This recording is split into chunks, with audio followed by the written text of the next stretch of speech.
I think one of the best places in the world in terms of alcohol control is Europe. But over there, even a 12-year-old can go and drink a beer. And that is the reason why there is control, because they have been taught from a very early age. Today, when you're permitted to do something from an early age, you develop more habits of control and responsibility as opposed to when you're not, because then you do it in secret, right? And that's when there's no one to tell you how to do it the right way. Today, a lot of companies that come in focus a lot on revenue and driving those numbers, and then what happens is you end up relying a lot on, right, which means you have to constantly raise money to sustain as a business, and we never wanted that. We wanted to build a rock solid foundation, which is good manufacturing and a good product which sells itself. This is the astronaut connection. It's basically a message to the consumer that be an astronaut, right? Go and explore.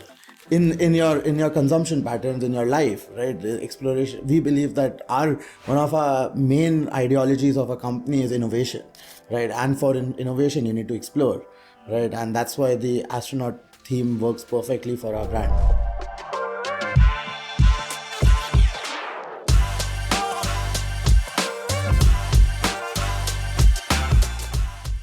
Namaste everyone and welcome back to another fresh episode of 3XP podcast. This is me Kunal, CEO founder of KRF Media, and on the second part of the episode with Latambarcem Brewers, we talked a lot about consistency, how to make a brand recallable, about the legal age of drinking, about some myths, misconceptions, beer industry, and much more.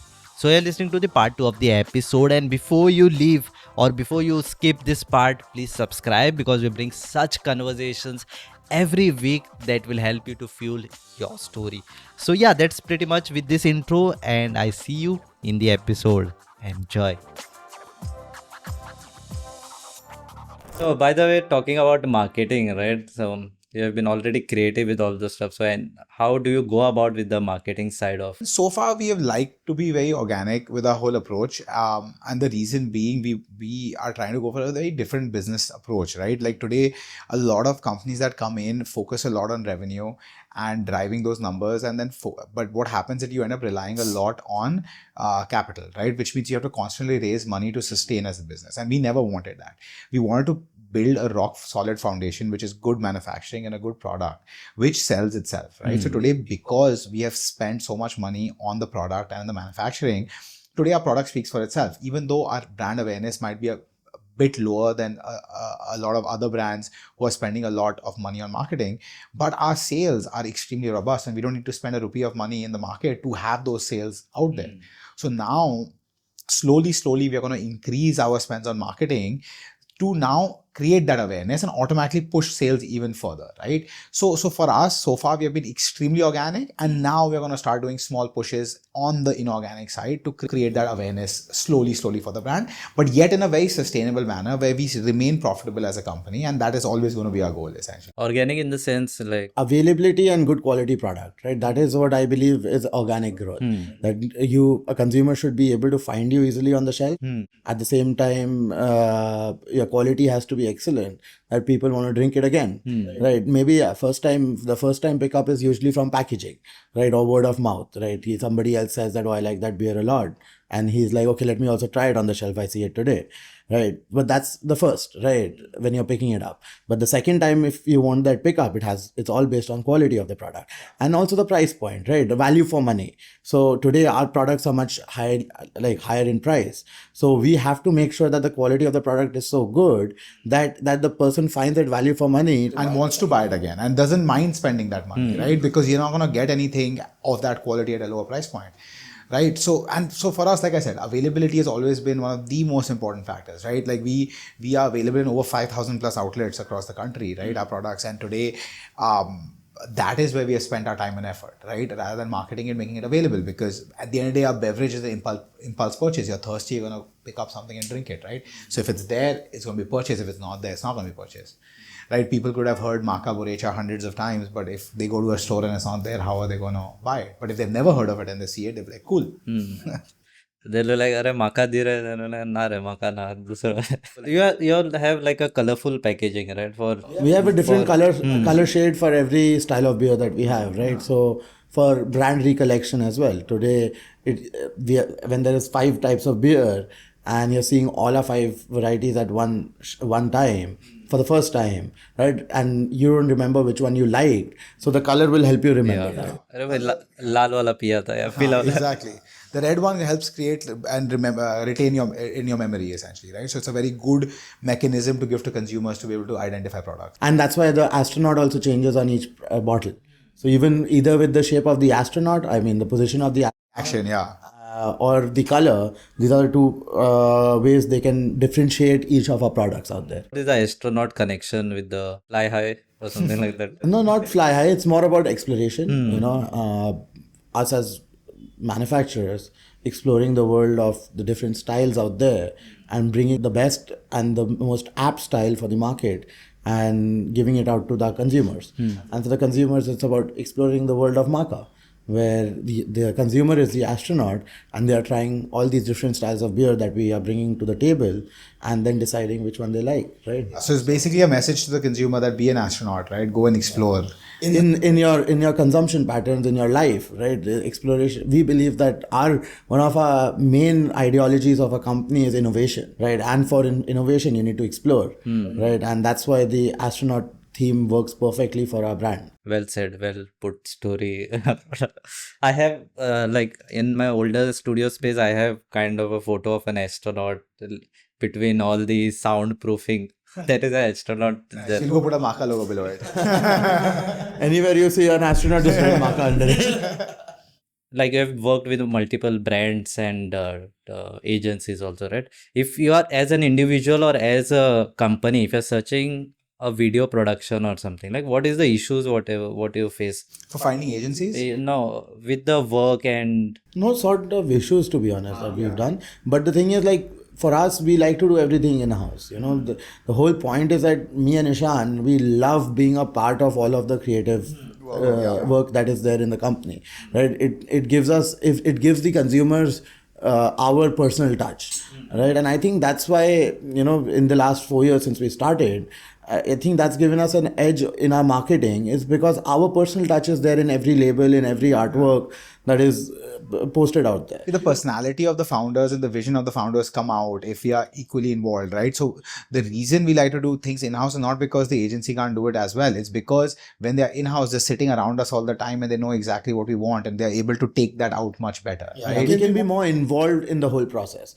rather than just the team coming and submitting us 5 renditions of something and being like, these are the 5 options, what do you like, or give your suggestions and work on this. We rather be there from the sketch, that today you just put your first rendition, we instantly give you our review, we sit with you, we work with you and see that what all we want in that video or in that rendition and get it done faster. It helps us Launch products also faster. launch products faster, increases the efficiency of our team, and reduces our communication time, right? Today, if it was an outside agency, you would send me an email with the thing, you'll call me like, I've sent you an email, why don't you check it out and tell me what your reviews are? And then set up a call and then so I'll give you a very interesting example. When we were launching one of our products, we decided that once that let's try out an agency because maybe they inspire us and give something creative or different. And they give us like 3 or 4 editions of the label and we were just absolutely dissatisfied. And we kept scheduling calls back and forth. They just were not able to capture our vision. And that's when I was just like, we can't do this anymore. And me and Anish pulled up a chair next to a graphic designer and we executed that label in 3 hours. And now that label is being used throughout. And people love that label, right? So that's so our touch comes in there, our brand vision. See, we were the guys who created the brand vision, right? So to be honest, to continue that, if we stop giving our inputs, the ideologies we believe will be lost, right? Until we know we can put in our efforts in there, we want to, right? So we are always going to be involved when it comes to the branding and the product. Because that's the core of our business. Okay, we hear this term brand identity being put, like Lay's, Coca-Cola, other brands. Like, how do you go about putting your brand identity? I think there's a there's only one simple word to define that: consistency. Right? If you have a certain element or certain style, you just keep that consistent everywhere, and that subconsciously gets embedded in people's minds, and then they recall you through The look and feel of the brand, right? That's the identity. So if you notice our Maka bottles, we have these lines running at the back in a certain pattern, and it's very, very subtle. A new consumer won't even notice it. But you will not see a single product of ours that will not have that line pattern, or not a single creative of ours that will not have that line pattern, right? And that is what consistency is, right? You have to have that flow through, and you have to have a rule book that whenever you're creating something, those subtle elements are always there. We've created a rule book for our brand, that this is the format the logo has to be placed. This is the colors that we can use with the logo. We can't make our logo any other color besides these colors, right? This is the spacing that has to be around our logo. This is the background font that we have. I mean, these are the secondary fonts or primary fonts. Everything is predefined, and everything has to be used that way. If suppose we were to rebrand our identity, you have the reference and then we would rebrand all of these aspects to create a new identity. Right. So today we've just launched, right? We don't expect to rebrand for I don't know, for a while, for a really long time, right? And if that, the thing is that we have rebranded also within like 6 months for one of our products, which was Borecha O. But that's not the brand. That's just a product. That's just a product, right? But we rebranded the whole style of it, right? And we changed the identity. It's because our first initial launch, we didn't succeed with it. Yeah, so sometimes you end up coming up with certain product labels that don't really work because you don't think through all the aspects that are important, and then you have to change that. And we've done that once or twice, where we've changed the labels of a product after just launching it, because you just realize that, oh, this did not work. But you have to just be agile in that moment, right? And you want to create a brand identity which is recollectible by the consumer. It stands out on the shelf, multiple things, right? So that your brand identity is defined very well, right? Yeah. So the new rice lager that we've just launched, it's in a transparent bottle, and the shape is very unique, right? So that bottle shape has now become a brand identity. Today, there's no bottle out there that has that same bottle, and I mean, if a person finds it cool and unique, it's going to stick with them, right? What's the whole point of marketing? That it should stick with them. And I've seen, like, if they really like the shape of the bottle, you'll find it somewhere like on the shelf. And absolutely, and that all adds recall. Using our bottles as planters, and stuff like that, and on their tables. We have free marketing going on. Absolutely, absolutely. Yeah, so as we started with that quest, okay, we got a bit buried in the beer and the marketing and stuff. Consider if someone is starting out, having a stable, decent amount of business, right, and the next goal to expand and reach to that $1 million revenue, right? What are the steps what you can take? Main thing is opportunity, right? You have to keep finding opportunity, right? Today, any business that stagnates, the only reason is they're unable to find new opportunity, right? And I believe that's not possible, right? The country is so large that opportunity is everywhere. You just need to find them. And if there are none to find, you create them, right? So it's all about increasing channels of sale, increasing avenues of sale, and how do you sell more in the channels that are already available. So strategy always has to be focused around growth, and growth needs to be a very important vertical in the company, which is all focused about how do we increase numbers in the company. So I think that is the main takeaway. And if you're not able to create new products, right, today, whatever category or area you're in, if you're seeing stagnation, either you increase channels of sale, you push more through the channels you exist, or you create new products to create new channels. And there will be times that it gets very difficult, to focus on, increasing new channels. There will be times that you'll want to give up, but that's where your dedication comes into play, right? That you have to be very dedicated as to your one goal, which is keep increasing your revenue. Today, there will be stumps where there will be roadblocks, right? And if you get blocked by those roadblocks, you're not going to grow your revenue. So you have to find solutions a way past that, and keep going at it. And it's not like I said, it's not easy, right? Like if it was easy, everyone would be doing it, right? So you need to be you cannot give up, right? You have to keep finding, and you have to keep. I think one of the greatest skills of an entrepreneur is to never give up. Just wake up every day and go back with the same level of determination to achieve what you have to achieve. And the moment that determination sort of falters off, that's when the business starts stagnating. So that can't happen. Your determination has to be on an upward trend always, for the business to always be on an upward trend as well. The founder has to be always. Absolutely. Yeah. Otherwise, your team might be thinking, "Why इनका कुछ लफड़ा चल रहा है अंदर?" the founders are the driving force to a company, right? So that determination drives the entire company. You must be having conflicts, right? Creative or business Yes, related. a lot So of how do- conflicts, but then that's when you take advice, right? You have to have advisors also while you're setting up your own business to see that, if there's a conflict, right, then Who's right, what who's is wrong. yeah, and even if suppose both of us agree on You the have a same third thing, empire sitting there. yeah, there's multiple people that we speak with before making any decision, right? Today we aren't a dictator, right? We are Yeah, or we have a fist fight to see who wins, and then that decision. that's what usually happens. Either or, I'll win though. you think. यहाँ पे दंगे नहीं करवाएंगे. People have this conflict craving that legal age should be lesser, and instead of what is the legal age now? 18? 21. State by state. State by state. Most of the states is 21.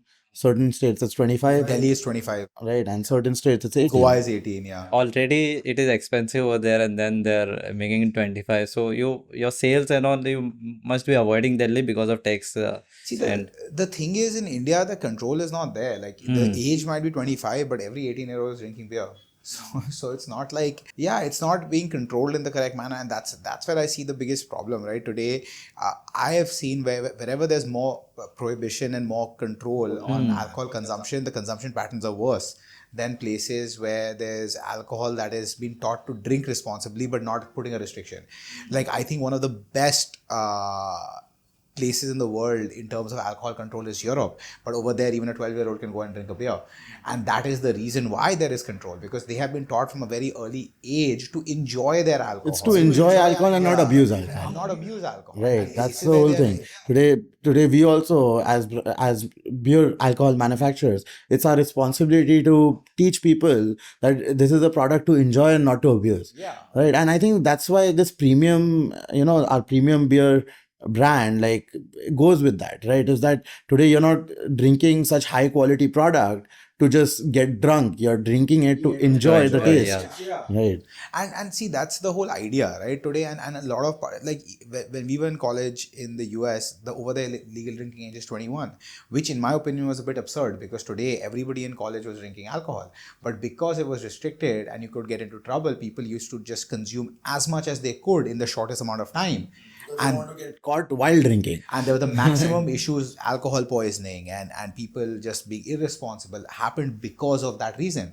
And I spent a summer abroad once in Spain, and those same 18-year-olds were drinking like adults because they were completely free. They could sit at a local bar and have a drink and not be scared they'll get into trouble with the police or they won't get more alcohol later on. So everyone was extremely responsible. So that just teaches, that today when you're permitted to do something from an early age, you develop more habits of control and responsibility as opposed to when you're not, because then you do it in secret, right? And that's when there's no one to tell you how to do it the right way. Like in the US, there are clubs or bars that will let you enter at the age of 18, but you can't drink alcohol. They will check your ID while serving you alcohol to see if you're 21 or not. So a lot of 18-years also go to bars, but that doesn't mean they will not be able to get a drink inside, but that doesn't stop them from drinking and going to the So they'll drink a whole bottle of alcohol and go there, and then they'll start throwing up at the club. Throwing up, falling down, all of these things. So we as a human, we have like natural tendency, right? Yeah, to break the law. and not to break the law, but And laws are there to keep controlling people. To do what is been told not to do. Exactly. Like, rebellion, right? Yeah. So that's a natural instinct in humans. So that's where I believe protectionism Not doesn't in work all very well. humans, some humans. I mean, as a general consensus, more people like to break the norms. there are a lot of laws in the alcohol industry, right? If you had one option, like you could change one law, what would that be? It's very simple. Reduce taxation, because what that does is actually hurting the consumer, not us, right? Because today there'll still be products available for us. What is the issue? We'll just sell the product for higher, right? Because it's more premium. But today consumers end up buying worse products because that's the affordability goes down, right? So now like a 50 rupee product and a 100 rupee product, the tax amount is pretty much the same, right? But I mean, but the thing is that a person would go for a 50 rupee product because that's affordable. So they're going for low quality products because of higher taxation. So the consumption quality is going down when taxation is so high, and that is at the end of the day only hurting one person, and that's the consumer. Okay, so let's start a small game like overrated, underrated. Not much because it's been already quite a short podcast what we have done. Right? Okay, before we put a bean bag and we take a nap while this finish. Okay, cool. So overrated or underrated? Okay. Foreign beer. Overrated. Overrated for the price. Overrated. Yeah, especially looking at the In price India. at which it's sold in India, I would say it's overrated. But yeah, then again, it depends on style, which beer. But you can't generalize. But Overrated for the value. Yeah. Right, for the price point. Otherwise, it's a very good beer. Right? It may be a very good beer. Again, you never know what's coming from outside. Yeah, I mean, it depends on brewery to brewery, right? There are breweries out there that don't make good beer, which is unavoidable. What about VC funding? Overrated. No opinion, right? To be honest, like it depends on the instance, I would say. But I would say the reason I say overrated is because I say that a lot of people want to depend on it when you don't need to depend on it, right? So from that sense, I'm saying overrated. Yeah, I would say overrated is because the thing is, yeah, people rather than going for profitability, they are going for revenue, and that's why The reliance on VCs have increased, so hence overrated. But I mean, otherwise, there are good ways to use VC funding. It's required. It's very important in the industry. They now take like we'll take this funding, we'll use it for marketing, and we'll try to create and then raise awareness. another round of Yeah. funding, right? And but when does that round of funding stop is the question. So misuse of VC funding is overrated. It's overrated. Otherwise, VC funding is required when it is required. Question has been rephrased already. So yeah. What about performance marketing? I think it's a bit overrated too. No, it is not. I think it is very required. It is It's required. not underrated. No, but again, same thing. I think the answer is the same as the last one. The reliance on performance marketing of brands has made it overrated for a lot of people. So brands come in saying that, oh, that's the most important thing to do is performance marketing. But what they don't realize, if it's not done right, they're spending so much money that they're bleeding like crazy, and then the reliance on VCs come. According to me, there's a moderation in Everything marketing, is right? linked. So- No, but see, then marketing, everything has to be in moderation, right? You have to have every sort of marketing out there. You can't just rely on one sort of marketing, right? Today, if you're only relying on performance marketing, it's overrated, right? If you're not at all relying on performance marketing, then you can call it underrated, right? There has to be a little bit of performance marketing. You can't completely rely on it, and you can't disregard it. Yeah. And also the nature of business, right? Like for a beer brand, performance marketing is not very important. Whereas for A tech brand, and then even for a D2C brand. yeah. But again, without misuse. What about social media marketing? That I would say is neither overrated, neither underrated, right? I think it's very important in today's day and age, and especially for startups. I think social media is the best platform to showcase itself. Because who reads the newspaper nowadays? Right. So where do people spend most of their time nowadays? On social media. So I think to get to our consumers is the best, because most of the Easiest and people the most economical channel to approach your consumers. people don't even watch TVs nowadays. They watch OTT platforms, right? So the only way to get to our consumers in advertisement is social media. So I think actually it is underrated, to be honest. Yeah, I mean, see, brands are putting a lot of reliance on it. So I would say it's underrated. People see the value Yeah, of it. there is a huge value of it. People are now placing ad on OTT because that platform is being supporting. Correct. So, but again, those are much more expensive, right? Social media marketing is very much cheaper than all of these OTT And platforms. if you're creative with it, you can actually do it at a very low cost. Getting influencers on board, having video content being made, making sure that Working these with the right creators, videos go viral, even having a video go viral is basically social media marketing. Without spending any money, you're doing a market. So that's the thing. The beauty of social media is you can be an extremely creative person and get your word out with spending zero money. So the creativity is what pays off there and not money, right? And that's what creates completely an agnostic space for brands to sort of blow up in the market. And some time, a lot of time. Depends, right? So creativity reduces that time, right? So the more creative you are, the quicker you are in the process. What about beer? I would say no comment on that. I personally don't like to talk about other brands, good or bad, right? It's for the consumers to decide. Before we wind up, like what is your plan now? Like, is there any new product coming in, or that's the lineup what you're having at present? So we're constantly doing something new, right? Like there's always new things coming up. So when I talk in the beer space, I think we're focusing now on new formats. So like, we're looking at increasing our keg business a lot more, because I think for craft beer, being able to give fresh tap beer adds a lot of value. So we're putting in a lot of efforts into increasing infrastructure around. But again, we are an innovation-based company, right? So we always have something in the pipeline. Always a new product. Right. So it's just that we keep all these R&Ds ready, like all the R&D, we keep it ready so that when we know we need to launch a new product, we have the base work already done for it. Yeah, Anish, because he heads R&D, he's always complaining to me because I keep coming up with a new idea and he's like, please slow down because I already have 10 projects going on.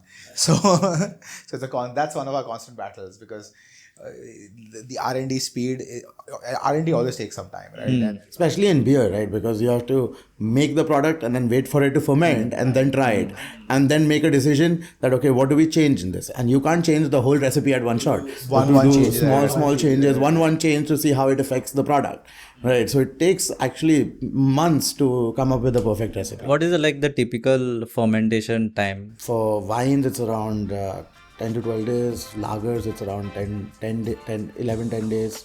Right, 10 to 11 days. Ales is like 5 to 7 days. So one experimentation. And then the maturation, the maturation. mature for another 20 days or so. Yeah, So, 15 to 20 days maturation. Takes time to get the product ready. So making a beer can take anywhere from like 18 days to 30 days also, right? So that's your first round of experiment. That's how long it takes. And then if you're able to do 3 iterations, that's 3 months.